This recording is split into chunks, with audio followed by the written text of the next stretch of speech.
الشيطان الرجيم بسم الله الرحمن الرحيم قل إن كنتم تحبون الله فاتبعوني يحببكم الله ويغفر لكم ذنوبكم والله غفور رحيم صدق الله العظيم. وقال النبي صلى الله عليه وآله وسلم من أطاعني فقد أطاع الله ومن عصاني فقد عصى الله أو كما قال اللهم أرنا الحق حقا وارزقنا اتباعه وأرنا الباطل باطلا وارزقنا اجتنابه رب اشرح لي صدري ويسر لي أمري واحلل عقدة من لساني يفقهوا قولي واجعل لي وزيرا من أهلي آمين يا رب العالمين. السلام علیکم ورحمۃ اللہ وبرکاتہ.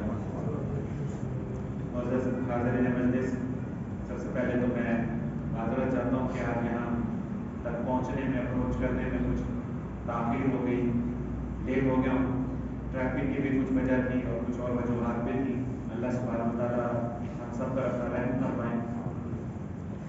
آئیے مختصر سا وقت ہے، چند منٹ کا آج جو وقت بچا ہے، اس میں چند موٹی موٹی باتیں جو ہے وہ سمجھ لیتے ہیں. آپ جانتے ہیں کہ رسول اللہ صلی اللہ علیہ وسلم نے جمعے کے خطبات میں آپ صلی اللہ علیہ وسلم کی سنت ہے کہ تذکیر فرمایا کرتے تھے. تذکیر بالقرآن تھی، تذکیر بالحدیث تھی، یعنی کہ آپ صلی اللہ علیہ وسلم کو جو حکمت عطا کی گئی تھی اپنے الفاظ میں، اس کے ذریعے سے لوگوں کے دلوں کو جو ہے وہ نرم کیا کرتے تھے، لوگوں کے دلوں میں اللہ کی اطاعت جو ہے وہ ڈالا کرتے تھے. آپ کے سامنے میں نے قرآن مجید کی آیت مبارکہ پڑھی جس میں اللہ سبحانہ وتعالیٰ ارشاد فرماتے ہیں قل ان کنتم تحبون اللہ. اے نبی صلی اللہ علیہ وسلم فرما دیجیے، قل امر کا صیغہ ہے، قل اے نبی صلی اللہ علیہ وسلم ارشاد فرما دیجیے. کن سے؟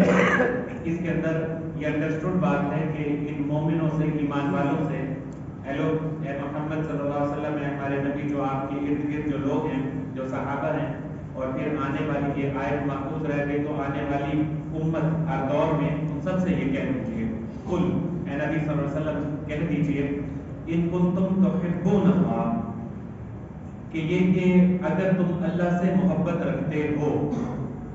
اللہ سے محبت میں اور آپ ہم سب رکھتے ہیں کہ اللہ کی محبت میں یہاں ہم اللہ کے گھر میں آج یہاں اکٹھے ہوئے ہیں، رسول اللہ صلی اللہ علیہ وسلم کے حکم اور آپ صلی اللہ علیہ وسلم کے طریقے پر یہاں اکٹھے ہوئے، لیکن اصلاً اللہ سبحانہ و تعالیٰ کی محبت میں ہم یہاں اکٹھے ہوئے، اللہ کی اطاعت کے لیے اکٹھے ہوئے، اللہ کی بندگی کے لیے یہاں اکٹھے ہوئے. فرمایا اے نبی صلی اللہ علیہ وسلم ان سے کہہ دیجیے ان کنتم تحبون اللہ، کہ اگر تم اللہ سبحانہ و تعالیٰ سے محبت رکھتے ہو، محبت کرتے ہو، تو کیا کرو؟ فاتبعونی، تو تم میری اطاعت کرو. کس کی؟ فاتبعونی، یہ نون کے ساتھ یا کا جو متکلم کا صیغہ ہے جی، فاتبعونی یعنی کہ تم میری اطاعت کرو. میری اطاعت یعنی کہ رسول اللہ صلی اللہ علیہ وسلم کی اطاعت کرو. اگر تم اللہ سے محبت رکھتے ہو تو تم میری اطاعت کرو، تو کیا ہوگا؟ یحببکم اللہ، اللہ بھی تم سے محبت کرنے لگ جائے گا. تم اللہ کی محبت دل میں اگر رکھتے ہو تو تمہیں لازماً فاتبعونی، اتباع کرنی پڑے گی، اطاعت کرنی پڑے گی، پیروی کرنی پڑے گی. کس کی؟ جناب نبی کریم صلی اللہ علیہ وآلہ وسلم کی. تو اس سے کیا ہوگا؟ یحببکم اللہ، تو اللہ بھی تم سے محبت کرنا شروع کر دے گا. محبت جو ہوتی ہے نا، اس کا معنی تو میں اور آپ جانتے ہیں نا کہ محبت کیا ہوتی ہے. محبت دو طرفہ ہوتی ہے، اور محبت کا مزہ تبھی آتا ہے جب محبت دو طرفہ ہو. میں اللہ سے محبت کروں اور اللہ پھر مجھ سے محبت کرے. ایسا ہی ہے نا، جیسے اللہ سبحانہ و تعالیٰ اپنے بندوں سے محبت کرتا ہے، مجھ سے اور آپ سے، ہم اس کی مخلوق ہیں. اللہ نے ہم سے محبت کی تو اس نے ہمیں تخلیق کر کے اس دنیا میں بھیجا نا. یہ اس کی محبت کا یہ بھی بہت بڑا ثبوت ہے، اس پر پھر کبھی انشاءاللہ بات ہوگی. اللہ ہم سے محبت کرتا ہے، وہ تقاضا رکھتا ہے کہ تم بھی مجھ سے محبت کرو، میں تم سے محبت کرتا ہوں، تم بھی میری طرف محبت کے ساتھ آگے بڑھو. اسی طرح سے انسان اگر رب سے محبت کرتا ہے تو یہ خواہش پیدا ہوتی ہے کہ میں جس سے محبت کرتا ہوں وہ بھی مجھ سے محبت کرے. تو اللہ سبحانہ و تعالیٰ نے یہاں پر فارمولہ بتا دیا ان کنتم تحبون اللہ، کہ اگر تم اللہ سے محبت رکھتے ہو فاتبعونی، تو میری اطاعت کرو. اے نبی سے کہہ دیجیے کہ پھر رسول کی اطاعت تم پر لازم ہے. اگر تم اللہ سے محبت کرتے ہو تو کیا ہوگی؟ اطاعت رسول ہوگی، اتباع رسول ہوگی، رسول سے محبت ہوگی، رسول کے طریقے پر چلو گے تو پھر کیا ہوگا کہ تم جو دل میں اللہ کی محبت لیے بیٹھے ہو تو یحببکم اللہ، اللہ پھر تم سے محبت کرنا شروع کر دے گا۔ پھر کیا کرے گا؟ اللہ محبت کرنا شروع کر دے تو کیا ہوگا؟ ہم کسی سے محبت کرتے ہیں دنیا میں، مجھے میرے والد صاحب سے بہت محبت، اللہ ان کو خیر بریک رحمت فرمائے، لوگ کہتے ہیں، نوجوان کہتے ہیں جن کے والدین یاد ہیں وہ والدین سے محبت کرتے ہیں، لوگ اپنی بیویوں سے محبت کرتے ہیں، اولاد سے محبت کرتے ہیں، رشتہ داریوں میں محبتیں ہوتی ہیں۔ تو جب محبت ہو جاتی ہے تو ہوتا کیا ہے؟ یہاں تک تو بات سمجھ آ گئی۔ اے نبی ان سے کہیے اگر یہ محبت رکھتے ہیں اور میری محبت چاہتے ہیں تو اس کا طریقہ یہ ہے کہ تم آپ کی اطاعت کریں، رسول اللہ صلی اللہ علیہ وسلم کی اطاعت کریں۔ اب جب محبت دو طرفہ ہو گئی تو اس کے بعد کیا ہوتا ہے؟ اس محبت کا کوئی فائدہ بھی تو ہونا چاہیے۔ میرے والد صاحب مجھ سے محبت کیا کرتے تھے، اس محبت کا لازمی نتیجہ کیا نکلا؟ انہوں نے میری پرورش کی، انہوں نے کمایا، مجھے کپڑے پہنائے، گھر میں کھانا بنوایا، میرے سکول کی فیسیں بھری، مجھے مدرسے میں بھیجا، میرے اخراجات پورے کیے، مجھے موٹر سائیکل لے کے دی، مجھے موٹر سائیکل، مجھے یہ محبت ہے نا۔ جب محبت ہو جاتی ہے تو اس کے بعد کیا ہوتا ہے؟ جس سے محبت ہوتی ہے پھر اس کو کیا ہوتا ہے؟ اس کے لیے کوئی نفع کوئی فائدہ سوچا جاتا ہے۔ تو اللہ فرماتے ہیں کہ یحببکم اللہ، اے نبی اگر یہ آپ کی اطاعت کریں گے، ان سے کہیے کہ تم میری اطاعت کرو، نبی کی، اگر یہ کرنا شروع کر دیں گے تو اللہ ان سے محبت کرنا شروع کر دے گا۔ اب بندے نے اللہ سے محبت کی اور اللہ نے اپنے بندے سے محبت کرنا شروع کر دی تو کیا ہوگا؟ ظاہری بات ہے اس کو کوئی ریوارڈ ملنا چاہیے۔ تو کیا فرمایا کہ وَيَغْفِرْ لَكُمْ ذُنُوبَكُمْ، تو پھر اللہ تمہارے کیا کرے گا؟ تمہارے سارے گناہ بخش دے گا، گناہ معاف کر دے گا۔ انسان اس دنیا میں ہے تو یہاں خطا کا پتلا ہے، کسی نہ کسی طور پر اسے کمی کوتاہیاں، کوئی خطا، کوئی غلط چیز، کوئی بھی بارل ہو سکتی ہے، معصیت کا کام ہو سکتا ہے۔ اور یہ بھی اتنی انہونی بات نہیں ہے، میں پہلے بھی آپ کے سامنے عرض کر چکا ہوں کہ کوئی انسان یہ کہے کہ مجھ سے خطا ہو گئی، مجھ سے گناہ، نہ رسول اللہ صلی اللہ علیہ وسلم نے ارشاد فرمایا کل بنی آدم خطا ہو، بنی آدم سارے کے سارے خطا کار، ان سے خطا ہو سکتی ہے، لیکن فرمایا ان میں سے بہترین یہ وہ ہیں، رسول اللہ صلی اللہ علیہ وسلم فرمایا ان میں سے بہترین وہ ہیں جو واپس پلٹ آئیں، جو توبہ کرتے ہیں، اللہ کی طرف پلٹتے ہیں، ان میں سے بہترین ہیں۔ ورنہ خطا تو ہو سکتی ہے۔ میرا اور آپ کا عقیدہ ہے نا کہ مطلب انبیاء اور رسل وہ صرف معصوم عن الخطا ہیں، بعد نبی کوئی جو ہے وہ معصوم عن الخطا نہیں، وہ تو اللہ کے نبی جو ہے اس کے رسول وہ خطا سے پاک ہوتا ہے، اس سے مبرہ ہوتا ہے۔ تو کیا فرمایا؟ وَيَغْفِرْ لَكُمْ ذُنُوبَكُمْ، تو اللہ تمہارے سارے گناہ معاف کر دے گا۔ آج میں اور آپ یہاں اکٹھے ہوئے تو کیوں؟ رب کی بندگی کے لیے، رب کی جو مراسم عبودیت ہے اس کو ادا کرنے کے لیے، یہاں سجدہ ریز ہونے کے لیے، اس کے سامنے اپنی حاجات رکھنے کے لیے، اس سے جنت مانگنے کے لیے، اور دوزخ سے کیا ہے؟ نجات مانگنے کے لیے میں اور آپ یہاں بیٹھے ہیں۔ جنت کیسے ملے گی؟ جب اللہ ہمارے گناہ معاف کر دے گا، جب اللہ ہمارے گناہ معاف کر دے گا تو اللہ ہمیں جنت دے دے گا۔ تو ہم اسی لیے یہاں پر اسی مقصد کے لیے بیٹھے ہیں۔ تو رسول کی اطاعت کرنا شروع کر دو، اللہ تم سے محبت کرنا شروع کر دے گا۔ واللہ غفور الرحیم، اور اللہ بخشنے والا اور رحم کرنے والا۔ ایک حدیث مبارکہ ہے بخاری شریف کی کہ اللہ کے رسول صلی اللہ علیہ وآلہ وسلم نے ارشاد فرمایا من اطاعنی فقد اطاع اللہ، پس جس نے میری اطاعت کی اس نے اللہ کی اطاعت کی۔ بات سمجھ آ رہی ہے؟ آسان فارمولہ ہے، کوئی مشکل نہیں ہے، 2 × 2 = 4 سمپل فارمولہ ہے۔ فقد اطاعنی من اطاعنی فقد اطاع اللہ، جس نے میری اطاعت کی اس نے اللہ کی اطاعت کر لی۔ یعنی کہ جس نے رسول اللہ صلی اللہ علیہ وسلم کی پیروی کی، آپ صلی اللہ علیہ وسلم کے بتائے ہوئے طریقے پر چلا، تو اس نے کس کی اطاعت کر لی؟ نبی کی اطاعت کی، تو اس میں اللہ کی اطاعت اس کے اندر چھپی ہوئی ہے۔ ومن عصانی، اور جس نے میری نافرمانی کی، آپ صلی اللہ علیہ وسلم کا قول بتا رہا ہوں، تو اور جس نے میری نافرمانی کی، فرمایا فقد عصى اللہ، اس نے تو اللہ کی بھی نافرمانی کر دی۔ جس نے رسول کی نافرمانی کی اس نے اللہ کی بھی نافرمانی کر دی۔ آج ہمارے ہاں ہمارے خطبات ہوتے ہیں، اس میں قرآن و سنت میں سے آج جو مرض پھیل رہے ہیں، مطلب قرآن و سنت کے مطلب کے حوالے سے جو کلمہ پڑھنے والے لوگ ہیں ان کے اندر جو مرض پھیل رہا ہے، ان کے اندر ایک سب سے بڑا جو مرض پھیلا ہوا ہے وہ کیا ہے؟ وہ فتنہ انکار حدیث ہے۔ رسول اللہ صلی اللہ علیہ وسلم کو دین میں سے، آپ صلی اللہ علیہ وسلم کی حدیث مبارکہ کو نکالو، کیوں بھائی؟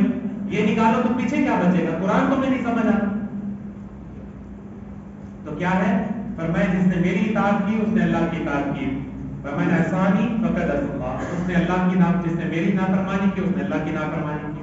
مسند احمد شریف کی ایک اور روایت ہے، آپ صلی اللہ علیہ وسلم صحابہ کے درمیان موجود ہیں اور کیا فرما رہے ہیں؟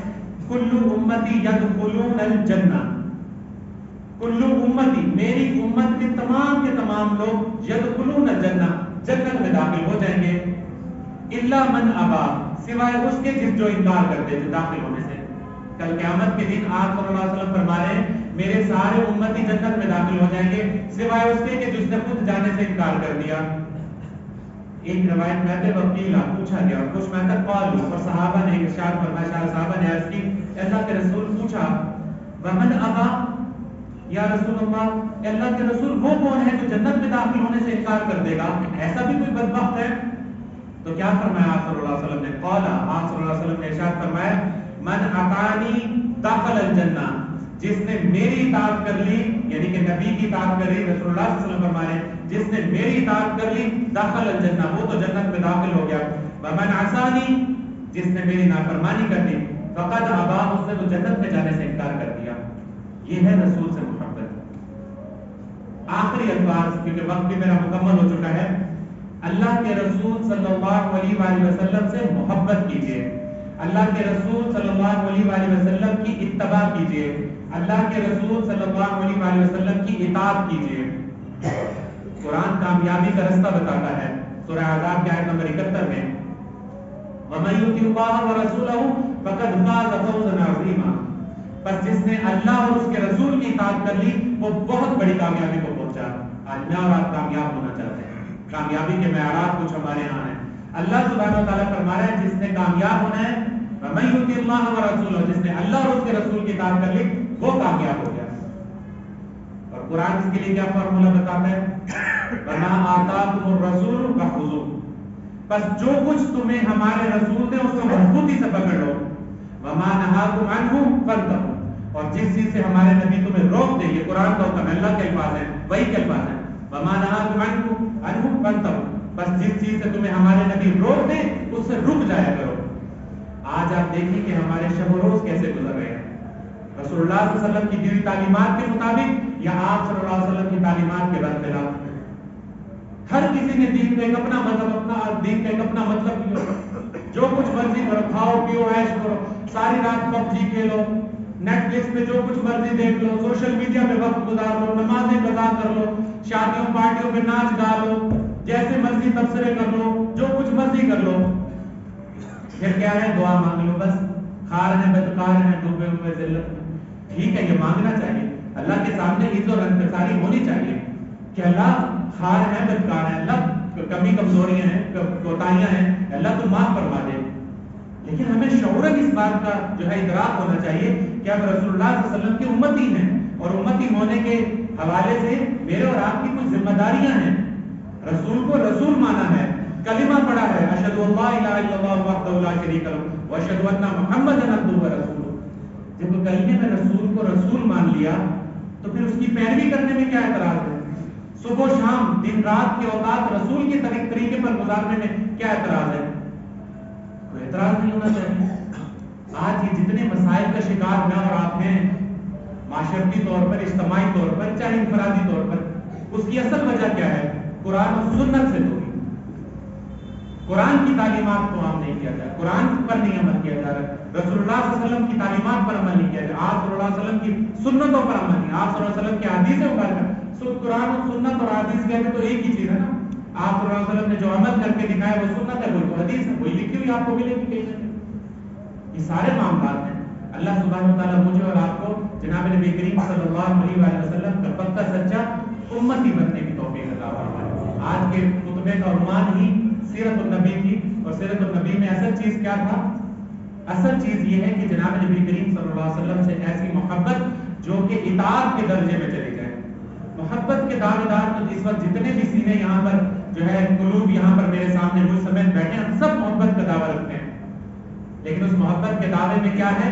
اللہ اس محبت کے ساتھ ساتھ رسول اللہ صلی اللہ علیہ وسلم کی اتباع، آپ صلی اللہ علیہ وسلم کی طریقے پر عمل کرنے کا بھی اللہ ہمیں ہمارے سینوں کو اس کے لیے کھول دے۔ اللہ سبحانہ وتعالیٰ ہم سب پر اپنا رحم فرمائے، اللہ ہمیں ایسے اعمال کرنے کی توفیق عطا فرمائے کہ کل روز محشر جناب نبی کریم صلی اللہ علیہ وآلہ وسلم کے دست مبارک سے جام کوثر نصیب ہو جائے. اللہ میں ایسی اطاعت کرنے کی توفیق عطا فرمائے. اللہ اور اس کے رسول کی باقی دعوانا الحمدللہ رب العالمین وما علینا